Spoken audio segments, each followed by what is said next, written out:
Next श्लोक है गुणेषु एव हि कर्तव्यः प्रयत्नः पुरुषै सदा गुणयुक्तो दरिद्रोऽपि नरैश्वर्ये गुणैः समः। गुणेषु एव ही कर्तव्य प्रयत्न पुरुषै सदा। पुरुष को यानी व्यक्ति को हमेशा, मनुष्य को गुणों से ही प्रयत्न करना चाहिए। यानी मनुष्य को सदा गुणों में ही प्रयत्न करना चाहिए। गुण युक्तो दरिद्रो अपि, गुण से युक्त गरीब व्यक्ति भी नरैश्वर्ये अगुणैः समः। यानी ईश्वर इस यहाँ पर किसको कहा गया? अमीर व्यक्ति को। तो जो गुणों से रहित हो लेकिन अमीर हो उसके समान नहीं होता। यानी जो गुण से युक्त दरिद्र व्यक्ति भी है वो गुणों से हीन अमीर व्यक्ति के बराबर नहीं हो सकता। इसलिए हमेशा मनुष्य को गुणों के लिए ही प्रयत्न करना चाहिए।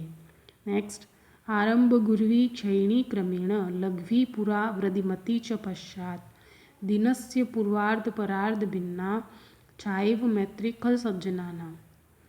आरंभ गुर्वी क्षयिणी क्रमेण, दिनस्य पूर्वार्ध परार्ध भिन्ना, दिन की पहले वाले भाग और बाद वाले भाग को क्या बताया गया है? उसकी जो छाया होती है उसको खल यानी दुष्ट और सज्जन व्यक्ति के जैसा बताया है। अब इसको कैसे समझते हैं कि निश्चय ही दुर्जनों की, खल यानी दुर्जनों की, मैत्री यानी मित्रता, दुर्जनों की जो मित्रता है वो आरंभ गुर्वी, पहले तो लंबी, आरंभ में तो लंबी, पूर्वान होता है ना दिन का जो पहला भाग, पूर्वार्ध यानी दिन का पहला भाग, उसके समान पहले तो लंबी और उसके बाद में क्षयिणी क्रमेण धीरे धीरे कम होने वाली होती है। यानी जो सज्जन, जो दुष्ट व्यक्ति होते हैं उनकी मित्रता है वो दिन के पहले भाग की छाया के समान पहले तो लंबी होती है और धीरे धीरे वो कम यानी घटने वाली होती है। सज्जना नाम मैत्री, और सज्जनों की मैत्री मित्रता जो होती है वो लघ्वी पूरा, दिनस्य परार्ध भिन्ना, दिन के जो बाद वाला भाग होता है उसकी छाया के समान पहले तो छोटी होगी, उसके बाद वृत्तिमती पश्चात, उसके बाद बड़ी हो जाएगी। यानी जिस प्रकार दिन होता है तो दिन का जो पहला भाग होता है उसमें जो हमारी छाया होगी वो पहले बड़ी होगी और धीरे धीरे घटती हुई होगी, और दिन के बाद वाले भाग में हमारी छाया क्या होगी?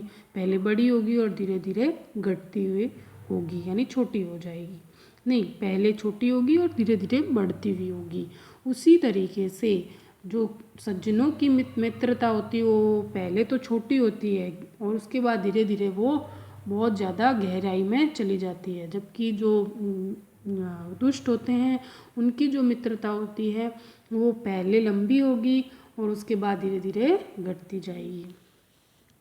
यत्रापि कुत्रापि गता भवेयुः हंसामहि मंडल मंडनाय हानिस्तु तेषां हि सरोवराणां येषां मरालैः स विप्रयोग। यत्रापि कुत्रापि गता भवेयुः हंसामहि मंडल मंडनाय, तो यहाँ पहले यहाँ से लिया जाएगा कि पृथ्वी के महीमंडल यानी पृथ्वी को मंडनाय यानी सुशोभित करने के लिए हंसा यानी हंस, कुत्रापि यत्रापि कुत्रापि जहाँ कहीं भी गता भवेयु यानी जाते हैं, हानिस्तु तेषां ही सरोवराणाम, तो उस समय उन सरोवरों की हानि होती है, येषां मराले स विप्रयोग, जिनकी उन हंसों के साथ में अलग होना हुआ होता है। कहने का मतलब है कि इस पृथ्वी को सुशोभित करने के लिए हंस जहाँ कहीं भी जाते हैं वहाँ अपनी सुंदर छटा को बिखेर देते हैं, और उस समय वो जिस सरोवर को छोड़ के जाते हैं उस सरोवर की ही हानि होती है कि उस सुंदर हंसों से वो वियोग हो जाता है, उन सुंदर हंसों से उनका वियोग हो जाता है। यानी उस सरोवर की वो हानि होती है कि वहाँ से सुंदर हंस चले जाते हैं। कहने का मतलब है यहाँ पर जो हंस है वो सज्जन व्यक्ति के लिए लिया गया है कि जो सज्जन व्यक्ति होते हैं वो कहीं भी चले जाए वो अपने गुणों से अपनी छटा को बिखेर ही देते हैं, और उससे वो जिस स्थान को छोड़ देते हैं वहाँ वो स्थान, उस स्थान की हानि हो जाती है क्योंकि वहाँ से वो सज्जन व्यक्ति चला जाता है। नेक्स्ट, गुणा गुणज्ञेषु गुणा भवन्ति ते निर्गुणं प्राप्य भवन्ति दोषाः आस्वादितोयः प्रवहन्ति नद्यः समुद्रम आसाद्य भवन्ति अपेया। गुणा गुणज्ञेषु गुणा भवन्ति, गुण जो होते हैं वो यदि सज्जन व्यक्ति के पास चले जाए तो वो गुण हो जाते हैं, गुणी रह जाते हैं, और यदि वो दुर्जन व्यक्ति के पास चले जाए तो वो क्या हो जाते हैं, वो दोष में बदल जाते हैं। इसी को बताया गया है कि गुणा गुणज्ञेषु यानी गुण को जानने वाले, गुण को जानने वाले जो होते हैं उनमें गुण होते हैं वो गुण ही रह जाते हैं। ते निर्गुणम प्राप्य भवन्ति दोषा, और यदि वे गुणों से रहित को पा लेते हैं तो वहाँ पर दोष बन जाते हैं। जैसे आस्वाद्य तोया यानी स्वादिष्ट जल से, आस्वाद्य यानी स्वादिष्ट, तोया यानी जल, जल से युक्त नदियाँ क्या होती है, वो बहती है, और जब वो समुद्र को प्राप्त करती है तो वो अपेया भवन्ति, तो वो क्या हो जाती है, न पीने योग्य हो जाती है। यानी स्वादिष्ट जल उनका गुण है, लेकिन जब उन्होंने समुद्र को प्राप्त कर लिया, खारे समुद्र को प्राप्त कर लिया, तो वो ही नदियाँ क्या हो जाएगी, पीने योग्य नहीं रहेगी।